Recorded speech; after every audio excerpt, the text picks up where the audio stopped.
কাল আমাদের একটা ক্যাটারিংয়ের অর্ডার ছিল, আর সেখানের মেনুতে ছিল ছানার কোপ্তা।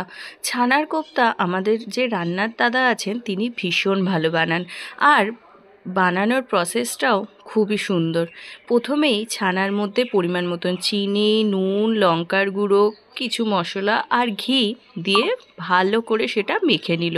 আর একটা কথা মনে রাখতে হবে, ছানার কোপ্তার জন্য ভালো করে কিন্তু মাখাটা দরকার। মাখা ভালো না হলে ভেতরে কিন্তু শক্ত হয়ে যাবে। আর দিয়েছিল সামান্য একটু ময়দা দিয়ে সমস্ত উপকরণ ভালো করে ডলে ডলে মেখে নেওয়ার পর কিছুক্ষণ রেস্টে রেখে দেয়। তারপরে আবারও ভালো করে মেখে কোপ্তার আকারে ছোট ছোট করে কেটে নিয়ে গরম তেলের মধ্যে বেশ অনেকক্ষণ সময় নিয়ে কোফতাগুলোকে লাল লাল করে ভেজে তুলে রাখতে হবে।